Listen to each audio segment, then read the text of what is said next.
Hello, everyone, and welcome to the Genesis Community Livecast. This is our Genesis Shapers recap for April 2020 Shapers meeting entitled Global Styles, S'more Web Vitals, and Third-Party Themes. A kind of like poetic kind of title there. I never said it out loud until just now. Yeah, there's a nice ring to it. I know, I like it. For those unfamiliar, my name is David Vogelpohl. I've been a proud member of the Genesis community for over 8 years. I lead Genesis at WP Engine, and I love helping the Genesis community get better together with my friends from the Shapers. Joining me for this Shapers recap episode, I'd like to welcome back Carrie Dils of carriedils.com. Howdy. Thanks for having me. It's kind of lucky that you work for carriedils.com, actually, now that I think about it. Makes it easy to remember. I know, exactly. And of course, also joining us, another Genesis Shaper I'd like to welcome for the first time on the Shapers recap video, but not the first time for the Genesis Community Livecast. I'd like to welcome Miss Anita Carter of Creative Diva. Hey, Anita, how are you? Hi, thank you for having me. Do you remember your first Genesis Community Livecast, Anita? First Genesis community, of course. You had some friends with you. You had Sandy and Mike. Yeah, and Mike Little, yes. And That's I've been right. sharing that a little bit lately. That was such a wonderful way for us to kick off the reboot of the live cast, and really enjoy listening to you and Sandy and Mike talk about the contributions by and challenges of the Black community in WordPress. It was really, I think, my favorite thing, a thing like that, like episode or video podcast or whatever, definitely over the last couple of years. It was a really, really special moment. So thank you for that. I'd also, I guess now what we'll do from here, for those that have never seen one of these recap videos before, is we're going to walk through the questions that we asked in the last Shapers meeting. And then Anita and Carrie here are going to help with commentary, interpreting what others said, and of course, also giving their own point of view. And I've got the Slack up over here just to kind of roll through everything. But the first question we ask in every Shapers meeting is who showed up? Who's there? Show of emoji. Looks like we have Ryan Kenstra from the Genesis Product and Engineering team, Bill Erickson. Bill has a new website though. I forget what it's called. I just interviewed him about it. Anita and Carrie, do you happen to know Bill's new company name? I've seen it. And if you hadn't, I forgot it. It's a very memorable name. Yes. Yes. I'm looking it up on Twitter. Let's see. I'm Googling right now. I know. Let's see who wins. Let's see. Is this the wrong Bill Erickson? Oh, here we go. Okay, here we go. Drum roll. Cultivate WP. That's actually a pretty good name. Yes, Nice. That's it. That's it. Nice. So good to see Bill there. Nawai Baidola out of Spain. Madison Sadler, also from the product engineering team. Ryan Murray of 3200 Creative. Phil Johnston, product engineering team. Jonathan Jeter with Click Here Labs out of Dallas. Carrie, you were late. Your emoji comes I know, it's after the next question. 3 minutes late. It was unforgivable. I know. You're West Coast though, so you get a little bit of a pass because that's like 7 in the morning for you, your time. 3 minutes or 1 minute for each time zone. Wow. Well, thank you for getting up early, even if you were a little late. Mike Hemberger though was just as late as you are, so don't feel too bad. I was later. Were you were later? I didn't even see you waving yet. Oh my goodness, you're like 2 questions past that waving. Yeah, Anita, I don't think we knew if you were saying good morning, you're here, or answering that first question. Oh right, yeah. Oh wait, was that your here, or was that you were volunteering? That was my here. I was raising my hand to say I'm here. So for those listening or watching that have no idea what we're even referencing, so later in the meeting, we asked who wants to join us for a future Shapers recap video that we publish on the blog, the one we're doing right now. And the first hand is Anita, but apparently that was your I'm here name. Well, you That's just like fell being, right into this. Like at an auction, I raised my hand at the wrong time. I know. Yeah, it's funny. I remember Mike Little talking about getting involved with WordPress, raising his hand to help. So it's kind of interesting the adventures you go on when you raise your hand, right, Anita? Yeah. All right. Well, moving on to the rest of the Mm. agenda. After the roll call, the first question up was, do you need a fresh version of Genesis Blocks Pro and Custom Blocks Pro for testing? Some of the shapers don't have access to those, and so we provide a fresh version for folks to test. That's what I thought you were waving at, Carrie, but yours was just a delayed one. It didn't look like really, it looks like just some emoji reactions, but nobody necessarily needed an update at that time. The next question up, this one we actually just read out, was who wants to join me for a future Shapers recap video. Of course, we were able to score the famous Anita Carter here. I like Phil Johnson. Phil's on the product and engineering team at for Genesis, and he says, "What's in a recap video?" And I'm like, Phil, you should watch the recap videos. You work here, like you should like watch them. But he comes to the meetings. Maybe he feels like he doesn't need to watch the videos. Let's see. Okay. Looks pretty much it on that front. We've been cycling through a lot of the shapers in these recap videos. So I think we're gonna be following up with people who joined us in the past, maybe, as we make our way through the list. Next up on the agenda, this is getting a little bit more tactical, but Bill Erickson did a follow-up podcast with me on the Press This podcast about a topic we had covered in a prior Shapers meeting focused on ad and third-party cookie blocking strategies for WordPress publishers. It was a really good episode. If you go to wmr.fm, you can check out Press This and see that episode with Bill Erickson there. If you go to twerkmag.io, there's a version transcribed. But really it focused on third-party cookies going away in major browsers. Firefox, one of the more recent, with Chrome by 2022, which is the lion's share of the browser market. And we asked this follow-up question there with the shapers: is this something you or your clients are concerned about or are working to mitigate? Anita, I'll start with you. I don't know if you work very often with publishers who monetize through ads. Do you, or is that not normally part of the types of customers you work with? No, I actually work with them, but because I provide theme support, I also get a lot of questions from buyers of Genesis child themes about those programs. So, that really came in handy. I did listen to the podcast, so that came in really handy for me. Yeah, it's really interesting. What Bill kind of detailed was the impact of blocking third-party cookies on publishers, and specifically it's a revenue impact. And what happens is, without third-party cookies to provide more targeted ads, when they charge for ads, they essentially charge a lower amount of money. And what Bill had noted was that in contacts like AMP and other contacts where third-party cookies are essentially blocked in some of this JavaScript tech, that the reduction on the ad revenue is like 60%. And what he was able to kind of detail was this kind of shift in the web, more so to getting registered users on your site, so you can start to earn their trust and get more of the data that you would be missing with third-party cookies being blocked. Carrie, does this come up in your world at all? I was just sort of being a fly on the wall and interested to hear the conversation, because I don't do a ton of I'm not working with sites that are serving ads and that sort of thing. So I was curious to see what everybody else was saying. Yeah, it seems like some people are either involved with publishers monetizing ads and large folks aren't. I think Jonathan Jeter's post here, he says all ad publishers are working on alternate solutions. So Jonathan's agency he works with a lot of big publishers, and particularly those, of course, that monetize through advertising. He's saying that most of the alternate solutions require DNS changes and involve saving data user server side instead of client side. So that's kind of getting back to the point I was making around like registered user strategies. Mm-hmm. And so like when we think of things like personalization, I think is a great example.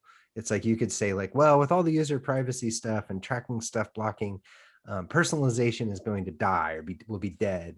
And like, I would say the opposite is true, right? Like if you're looking at, say, like a publishing site and they're showing articles and you're building out a site and you're thinking about like, well, how am I going to deliver these, how am I going to get user data and earn that trust? Personalization is one of the ways you can do that. Wouldn't you like articles recommended for you, or wouldn't you like this recommended for you, or tailorized for you?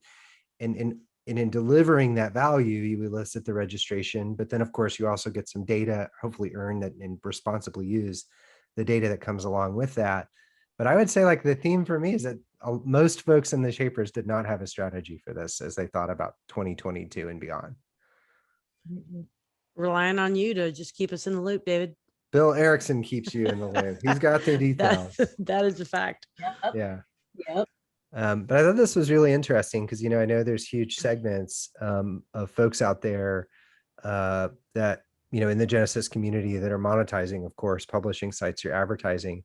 Anita, you say Amazon is going to need to do the same thing. One of my clients' ads are blocked in Firefox, which I know is not the browser of choice, but they're still blocked. So you are noticing client ads specifically being blocked by Firefox and not via an ad blocker, I'm guessing. Right. And were you able to... And the thing about it is it's not just Amazon. It's a lot of other programs like reward styles or shop styles, which is what a lot of the ladies use for their programs that they're joined into. Even some media buying ads are still being blocked in Firefox. And that's because they have that enhanced tracking protection automatically turned on. When they activated it, they just turned it on. And most people didn't realize that. And that's the third-party cookie blocking. I'm not familiar with all the Firefox features off. Yes, that's what it is. It's blocking it. And then say, for instance, if I went to our local newspaper website and that was on, I would get that pop-up that would say, you need to turn that off in order to, read this article. But that's what, a lot of people were upset about, is that when they updated their Firefox browser, Firefox automatically turned it on. They didn't give people the right to turn it off, their permission to do it. You know what I'm saying? Yeah. So a lot of sites showed up with, we got support tickets saying from users using Firefox, your theme is giving us white spaces. We have all these white spaces in here, and why is it doing that? And it was because they were in Firefox and that tracking was turned on. Well, that's valuable insights, I think, Anita, for those watching, thinking like, well, wait, where did my white spaces come from in Firefox? It's a good clue. You can leverage, of course, first-party cookie-based advertising in a variety of ways, either through, just placing the image and linking an image if it's in a banner ad, or text and a text link if it's a text ad. But you lose the ad network component that allows them to do retargeting as folks float across sites. And that, as Bill, framed it, was really the big driver behind why the RPMs, or revenue per thousand impressions, was lower on advertising contacts that couldn't use these third-party cookies to track folks. He had mentioned some of the ad networks were doing this kind of like federated first party type thing, where like you're collecting the data with permission, of course, from the user, and then showing relevant ads based on their interest as fed through a third party network. But it seems like a lot of this is still up in the air as the ad networks and ads, publishers and tool kits figure out the best way to preserve publisher revenue as much as possible while still dealing with these privacy changes in browsers. But I think one thing that's interesting to me is that while everybody's freaking out about it, meaning that all the advertisers, all the publishers have to deal with the exact same scenario. So this, in my mind, this notion of like, oh my goodness, the sky is falling. Yeah, I guess so, but like it's falling for everybody. And so I have this, maybe it's this naive faith that we'll work through it, and publishers will ultimately be made whole and advertisers will get the value they need. Is that faith unfounded? Carrie, we'll go to you this time. I like it. I like it. I don't have anything good to add to that, David. You knocked it out of the park. Okay. What about you, Anita? Should you think I should be more cautious here in my positivity? No. All right. I like it. And then I love how Jonathan Jeter finishes this off. It's kind of like a summary statement. All the tracking will continue to happen and it will be creepier. And then he puts a strike through creepier, more targeted than ever. So I think that's really, it's funny to joke at that, but like, obviously it's a good balance to consider, like being responsible with people's data, earning it, and then, if possible, then leveraging that to try to drive growth. But obviously it becomes very creepy very fast. Next up, during the last Shapers meeting, Mike McAllister discussed future global styles for Genesis blocks. Would it be helpful if blocks you build with Genesis custom blocks could also inherit those global styles as well? Anita, I guess I'll kick off with you on this one. And I don't think you've built any custom blocks yet. Have you actually built a custom block with Genesis custom blocks? I know you were playing around with it at one point. Who, me? Yes. Have you built a custom block I with did Genesis? one. I did one, and I was pretty happy with it. I was surprised that I was able to create it myself and actually get it to output properly. That's good. But with one, I guess you didn't have to worry about global styles. So you're still kind of in your block creation. Okay. Yeah, I didn't have to worry about that. So Carrie, I know you've gone a little deeper on Genesis custom blocks. So what do you think of this notion of like a global style setting, so you can inherit those global styles as you build out your block library? I think that makes tons of sense. To be able to declare certain style variables once and then just have them inherited across the board. Yes, cascading. That's a time saver. So in today's world, through Genesis blocks and custom blocks, and I guess generally with the block editor, there's really this lack of notion of global styles. Now, full site editing, of course, is supposed to add to that. Have you seen anything in your FSC research, Carrie, that would indicate I know that in general, they're looking at like global styles for blocks, but as part of the FSC theme construct, or what have you discovered digging in on the FSC side? Well, there's a universal theme.json file that declares all the basic style support. And my understanding is that will be used for themes to be able to inherit those colors all the way through, and as well for core blocks that are shown in that theme, that they'll match the theme versus the core block. All right, good deal. So. Well, John Brown says, I've said 1 billion, all caps, times, anything that's standardized styling across all blocks in the Genesis ecosystem would be a major win. Similar standard markup, similar classes, same. From the block context, for sure. That's what McAllister was referencing. They're looking at from the product and engineering perspective. All right, next question on the agenda. What improvements should be made in the process to create your own sections and layouts in Genesis blocks? And then the follow-up for that is, what about the process to create your own collection? So in Genesis blocks, and let me show you some of this here, and I'll do the screen sharing deal so we can quit just like talking about these visual things. Get it going. All right, good deal. So first and foremost, if you haven't checked it out on the StudioPress blog yet, y'all can see my screen, right, Carrie?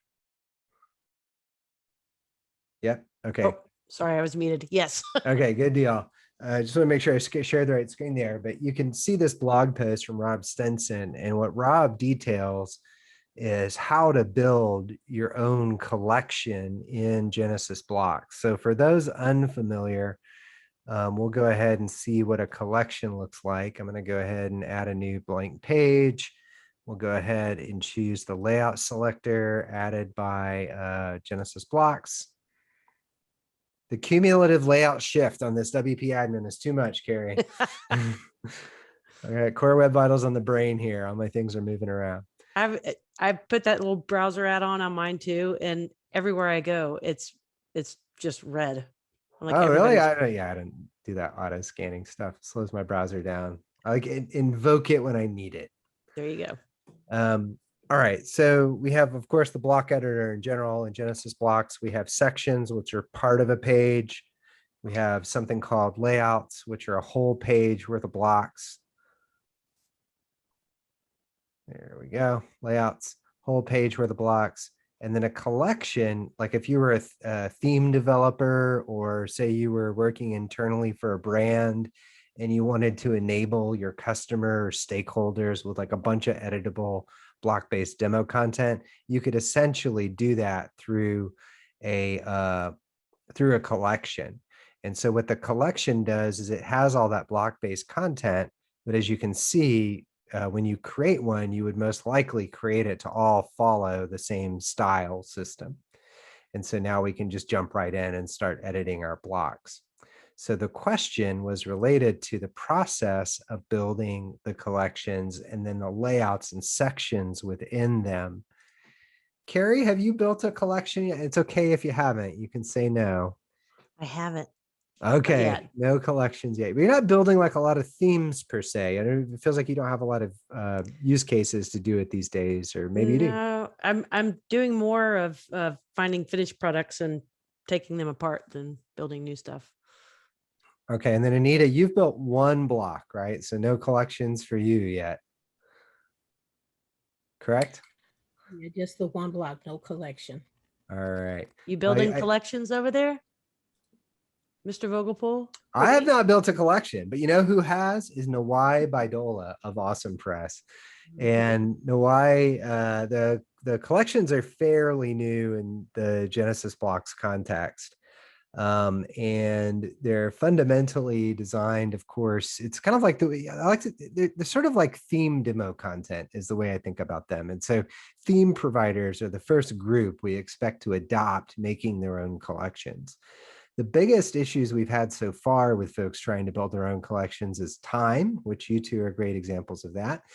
And then just need, is it helpful for that individual to build that type of thing? Documentation was the other one. As a matter of fact, the blog post I was showing by Rob Stenson not only explains how to do the build, but it has code examples. And then there's also a zip in here where you can actually download this collection that Rob made as part of this project, or to building this post. Nice. So, yeah, absolutely. Super awesome from Rob's perspective there. I need to get him to make one of those like layout exporter deals, Carrie, like you did with the full site editing examples. Ooh, that would be cool. So, but anyways, the long and short of it there is that the feedback we've gotten so far has been documentation, documentation, documentation. I think getting some more tutorials out would help around that too, but it works today. So if you want to make your own collection, go check out that post on the Studio Press blog. All right, next up, we mentioned this earlier. We've recently spent time talking about Core Web Vitals and cumulative layout shift with Genesis framework themes. What other strategies are you using to improve performance for cumulative layout shift or first contentful paint for CWV? I feel like I know more acronyms now than I ever wanted to know with this Core Web Vitals launch. FCP, CLS, CWV. Sounds like a roster of bad 90s bands or something. So, Anita, what have you seen with CLS? Has this been on your radar? Has this been something coming up with your customers, or are they not bothered with it right now? No, in theme support, it's an actual nightmare. Do people know that Google has delayed their algorithm update for Core Web Vitals, and that is not happening in May? I think a lot of them know, but they're still writing into support as well as to like me personally, but through our theme support. Again, this is another thing that's sending everyone and making everyone crazy.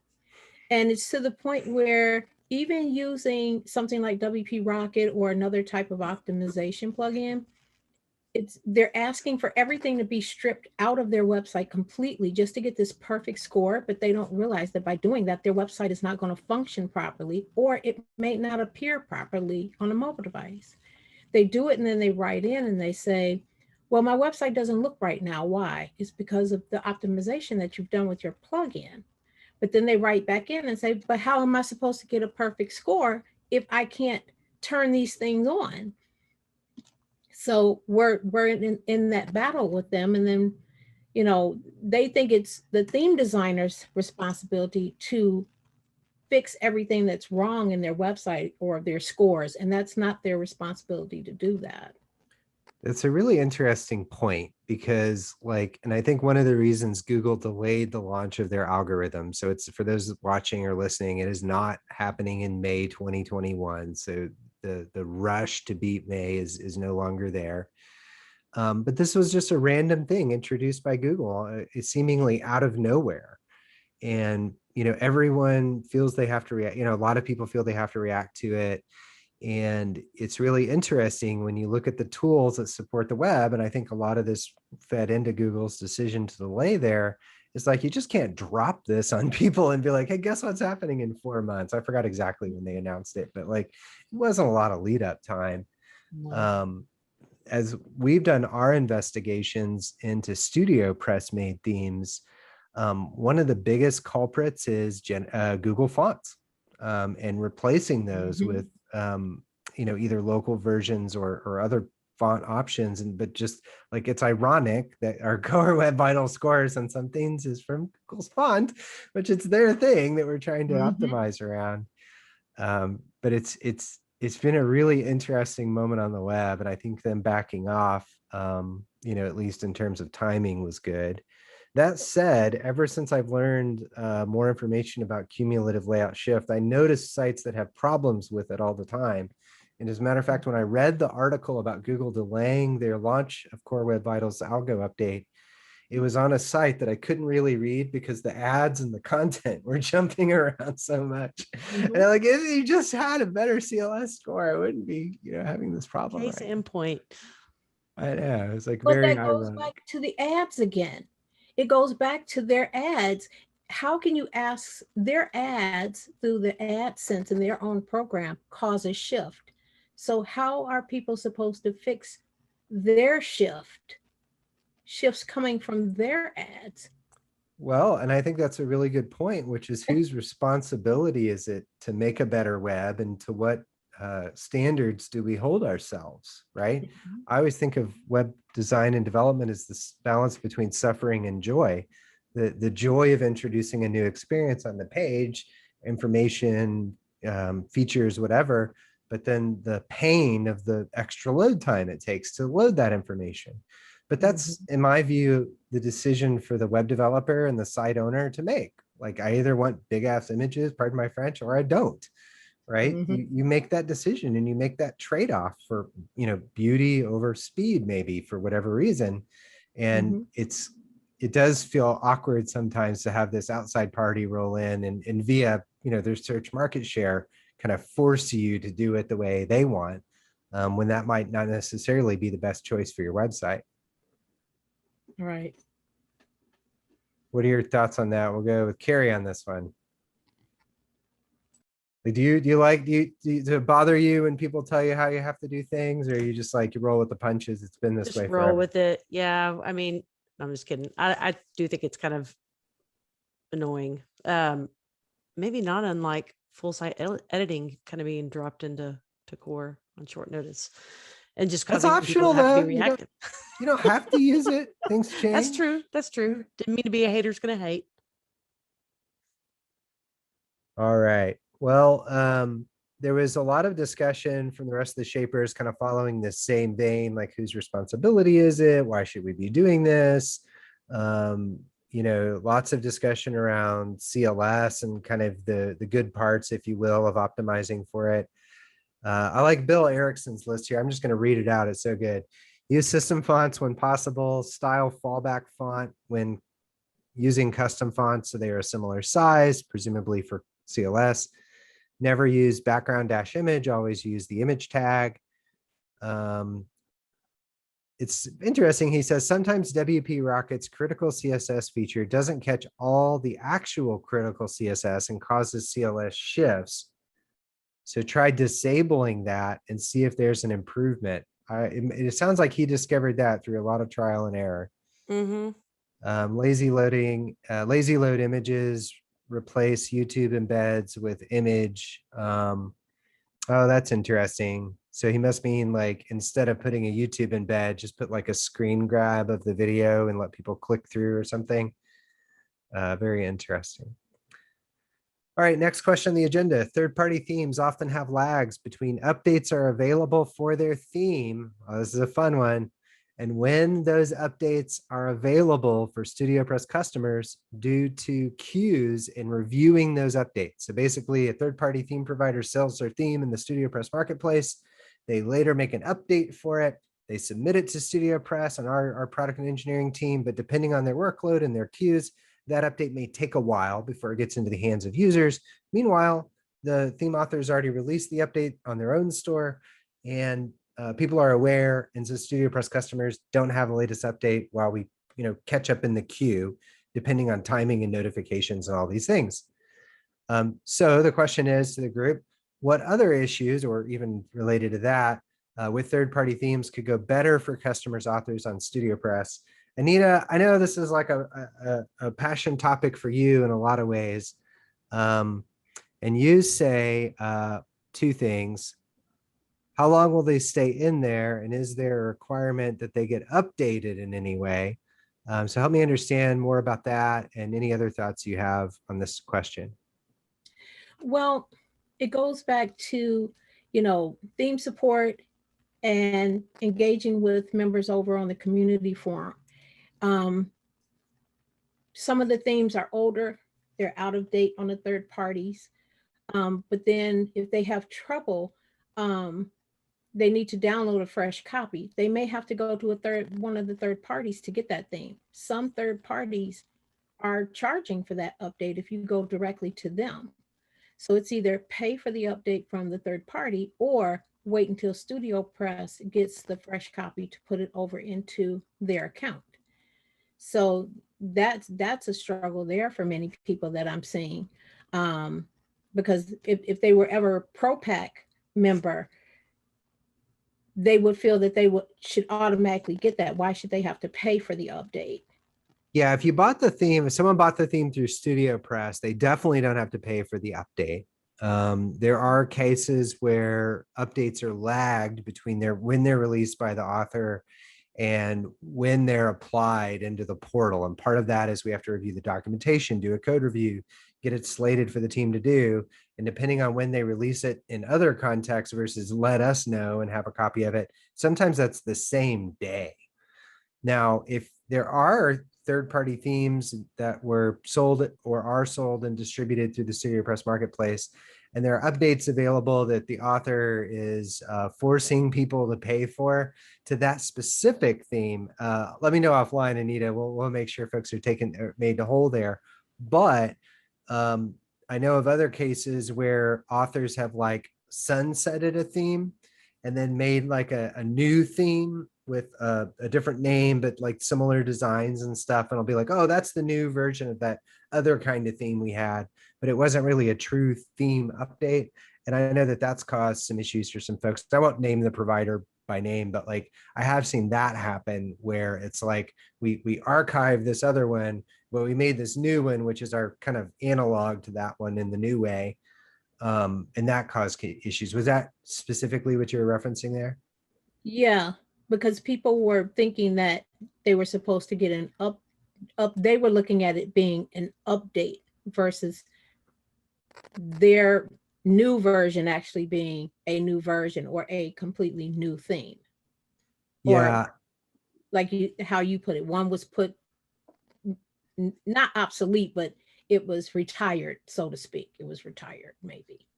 Yeah, we have had good conversations with the folks whose themes this would have been affected by. I think this was largely a messaging issue. Like the construct that was happening was that they were winding down one theme and they launched a new theme. It didn't use the same software. It wasn't an update to the software of that theme, but it may have used design elements from it. and, talked around that messaging component and making sure that people understand when something old is being retired and something new is being launched versus it being like an update. And in that case, I believe it was something old being retired and something new being launched, but it wasn't clear, I feel, in the communication side. So that's one area is, working with our theme partners in the marketplace to make sure that the messaging is clear and people understand what they're getting or not getting. Certainly from our perspective, making sure that our partners are living up to their obligations. So if there is an update, customers are getting access to that, not being forced to pay. And, I'd say in total for the partners we have in there, they're excellent at that. Certainly have some road bumps along the way. But one of the things we're looking forward to the future is really improving the experience in the StudioPress marketplace for third-party theme authors, but more importantly, the people buying and using those themes. And so we're in the middle of doing some research now around some changes we want to make to how that works, hopefully to provide a better experience to everybody involved. But this question was really about unpacking some of those common concerns. I'm going to go back to you, Anita, because I know this is such a deep area. Any other key areas? You talked about like theme authors participating in the forums. Any other key areas that stand out to you? You said for me? Yes, ma'am. Yes, if their themes, if someone is posting about their theme there, do they have a responsibility to reply or, provide some type of visibility over there on the community forum? Or should moderators, post a message that they should, reach out to them directly? So I think that's been a little bit of confusing. Yeah, we don't require the theme authors to monitor the forums. We do require that if they're selling themes through the StudioPress marketplace, that they provide the level of support that was promised to the customer, of course. Typically, of course, if someone has a question, they should ask the author directly. And if they don't know how to contact the author for support and you purchase it through StudioPress, you can log into your portal and get that information, or even ask our support and we'll direct you to the right place. But I would personally send folks there first. And Anita, I know you know this well, but the biggest issue that comes up though is the definition of what is supported and what is not. And I think, people go to the theme authors, ask a question, the theme author says, that's customization, I don't really provide support on that level. And so they then go to a community medium like forums or Facebook group to go ask the question, and people either help or don't help, depending on who's reading the forum and knows the answer or not. This, at the end of the day, that's just like par for the course with WordPress products on some level. Like if you look at plugin and theme providers across the community, the same problem exists like over and over and over and over and over again. So I think it's just part of kind of the nature of the beast, Anita, but I definitely think there's room for improvement. So that's all our calendars get dinging, like the next one's coming up.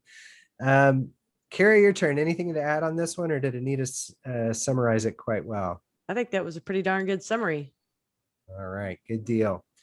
Well, that was it for the agenda items for this April 2021. I think I said 2020 earlier. April 2021 Shapers meeting. Anita, thank you for joining us today. Thank you for having me. Of course. Carrie, thank you as well. Thank you. Good to be here. All right. If you like to learn more about what Carrie's up to, you can visit carriedils.com. And if you'd like to learn more about what Anita's up to, you can visit creativediva.com, and it's spelled CRE8 TIVE diva.com. How's that spelling? You have a faster way of saying it, Anita? No, I have to spell it slow like that too. All right, good deal. Well, real big fan of you, Anita, and the services you provide. Creative Diva is a freelance and agency business of Anita. So if you have need, check her out. Thanks to everyone else for listening today. And please stay tuned for future episodes of the Genesis Community Livecast. Again, this has been your host, David Vogelpohl. I have been a proud member of the Genesis community for over 8 years. I lead Genesis at WP Engine, and I love helping the Genesis community get better together with my friends from the Shapers.